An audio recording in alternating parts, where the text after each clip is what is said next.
Retakan di bawah permukaan Jakarta tidak terbakar dalam satu malam. Api itu membara perlahan, dipicu oleh ketimpangan yang semakin menganga. Di balik narasi pembangunan awal Orde Baru, terdapat fakta keras yang tak terbantahkan.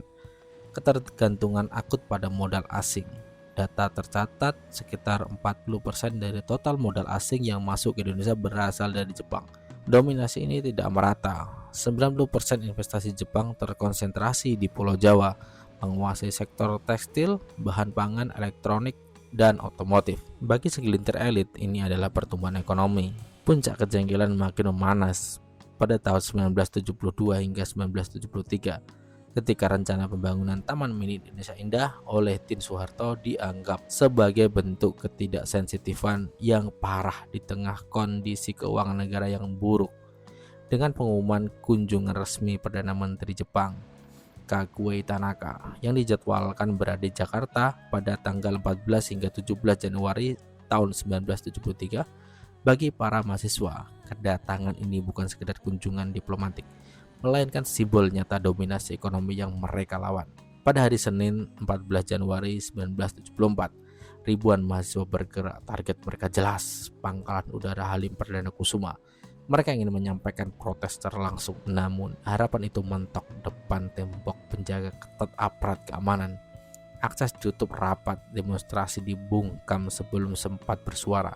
Kegagalan ini tidak memadamkan api, justru menyiramnya dengan bensin. 1974, Jakarta menjadi saksi bisu yang tak lagi bisa diam. Massa mahasiswa dan masyarakat turun ke jalan. Mereka membawa 3 tuntutan rakyat 1974 yang tegas dan terukur. Pertama, pembubaran asisten pribadi atau ASPRI Presiden Soeharto, khususnya Ali Murtopo dan Sujono Humardani, yang dianggap telah melampaui batas dengan mencampuri tugas-tugas pemerintahan secara langsung. Kedua, turunkan harga kebutuhan pokok yang mencekik rakyat. Ketiga, berantas korupsi yang menggerogoti sendi negara.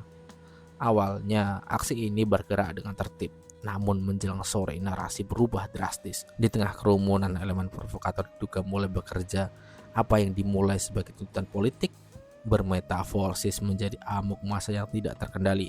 Kerusuhan meletus di Jalan Sudirman dan dengan cepat menjalar hingga ke Pasar Senen, Salemba, dan Grogol.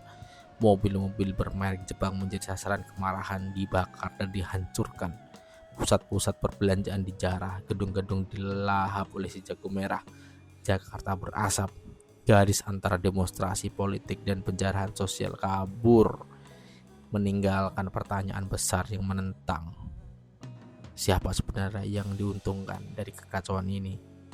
Asap mulai menipis, fakta di lapangan berbicara dengan kejam. Peristiwa ini tidak berakhir tanpa korban jiwa.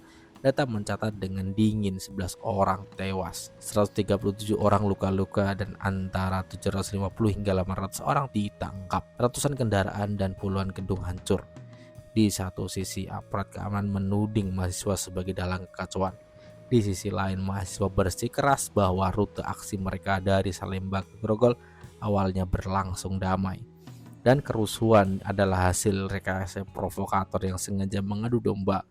Hingga detik ini, dalang utama di balik kerusuhan tersebut tidak pernah diketahui secara pasti, meninggalkan misteri yang menggantung di tengkuk sejarah. Puing-puing Jakarta. Presiden Soeharto mengambil langkah-langkah strategis yang mengubah wajah Orde Baru selamanya. Ini bukan sekedar pemulihan keamanan, ini adalah konsolidasi kekuasaan yang dingin dan terhitung.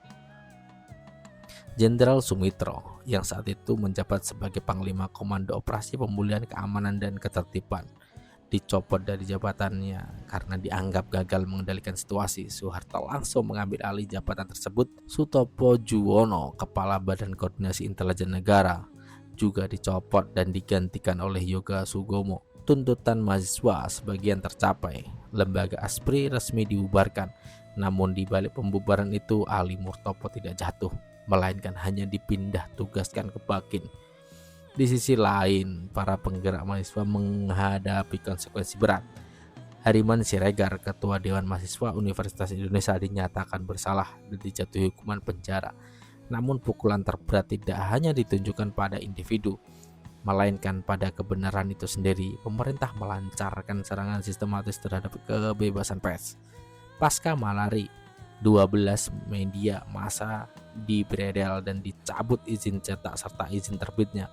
Daftar panjang korban sensor ini mencakup Harian Kami, Abadi, Nusantara, Mingguan Senang, The Jakarta Times, Pemuda Indonesia, Pedoman, Majalah Berita Mingguan Express, Seluruh Berita Surabaya, Indonesia Post atau Ujung Pandang, Sinar Harapan, dan Mahasiswa Indonesia.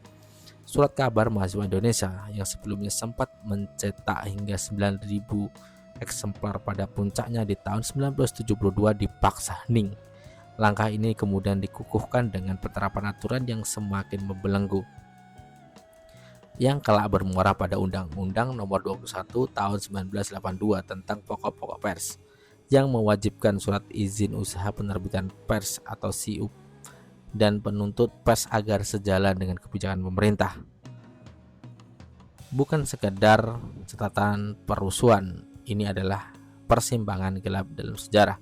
Di satu sisi terdapat kemarahan yang valid terdapat ketimpangan ekonomi dan dominasi modal asing yang mencekik industri dalam negeri.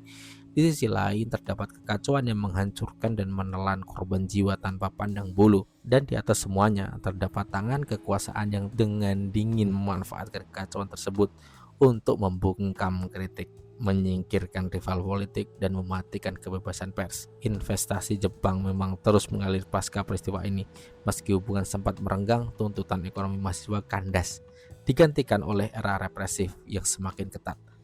Kini pertanyaannya tertinggal untuk kita semua. Apakah Malari adalah ledakan kemarahan rakyat yang diekspresikan, ataukah sebuah skenario yang diciptakan untuk memberikan alasan bagi kekuasaan agar semakin mencengkeram? Fakta-fakta ada di depan kita. Terserah Anda untuk menilainya. Akhir kisah di sini. Sampai jumpa.